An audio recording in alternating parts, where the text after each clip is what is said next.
Live from the Persephone Theatre in the Ramey Arts Centre on the banks of the South Saskatchewan River in beautiful downtown Saskatchewan. Good afternoon and welcome to Why Ag Matters, an agricultural dialogue with Saskatchewan political parties. So the last question, and we'll have Darren start with the answers on this, is on organics, and it comes from Sask Organics. The Saskatchewan organic industry is a significant player in the growing global organic industry.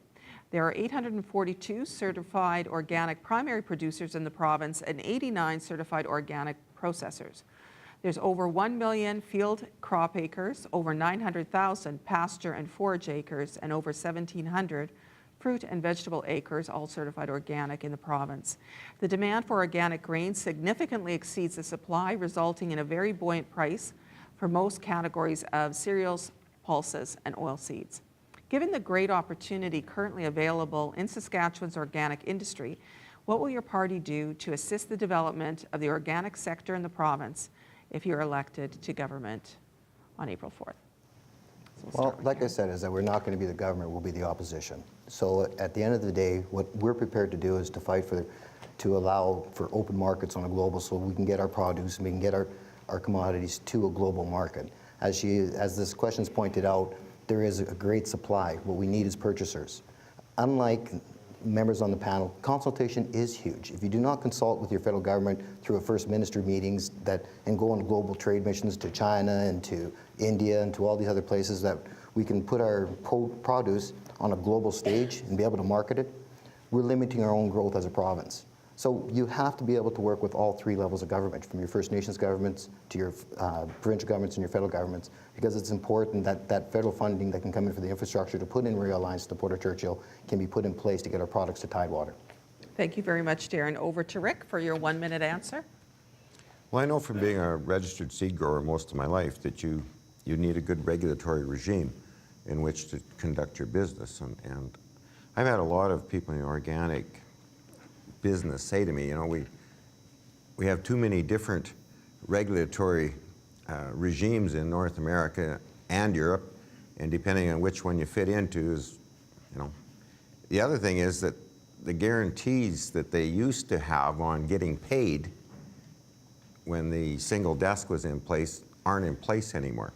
So you're really taking a chance when you ship your crop off to a buyer, and if that buyer happens to be in a jurisdiction where Canadian law doesn't hold sway, you may be eating it, and that's just not fair. So we need to put in place those type of regulatory mechanisms to make sure that producers can sell their crop, it's going to be certified, and they're going to get paid. And we need to work with the feds to do that. Thank you, Rick. Ryan. Yes, actually Rick nailed a lot of our key points as well on that, on the organic farming. We definitely need a regulatory board that's going to be monitoring it and basically guiding the controls and the pricing of some form with the organic area. We also feel that more education is needed in our universities to educate for more qualified people. There is a market out there for the good, and there again, we got to go back to localizing. So if we're growing here in Saskatchewan, central Saskatchewan, have something here where they can sell it and implement it in central Saskatchewan to keep the prices low, and start the local first, export second. I think that would really lower the price and help the farmers for a better return at the end as well. Thank you very much, Ryan. Kathy, your perspective on this question. I think there's a couple issues that I've been hearing about with organic farmers and the issues they're facing. First off is access to producer cars. I think that's one of the big issues they're facing right now.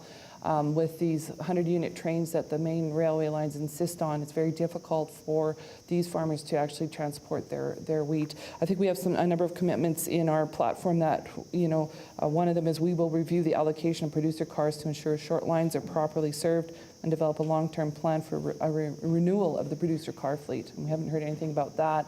Secondly, I think in terms of ag research, we see a lot of focus on ag biotech, and that's an important part of research, but I'd like to see an equivalency for organic research as well, and I think there, you know, we need to make sure that the research dollars are fairly allocated, so that'd be the second issue. Thank you, Kathy. And last answer on the last question Lyle. Thank you. You know, I'm very proud of agriculture in this province and all segments of agriculture, and including organic. And our government has tried to be encouraging to every sector of the agriculture industry, and we certainly feel the same about organic. And you know, there are some issues with getting smaller quantities of organic crops shipped. We recognize that, but it would fall under the submission that we made to the CTA review for the railways to be required to provide equal service to all customers on all corridors, and that looks after short lines, branch lines, producer car shippers, and small processing plants. So, yeah, absolutely agree. I think we all agree on this one. We're all proud of the organic industry, and we want to help them continue. Thank you very much, Lyle.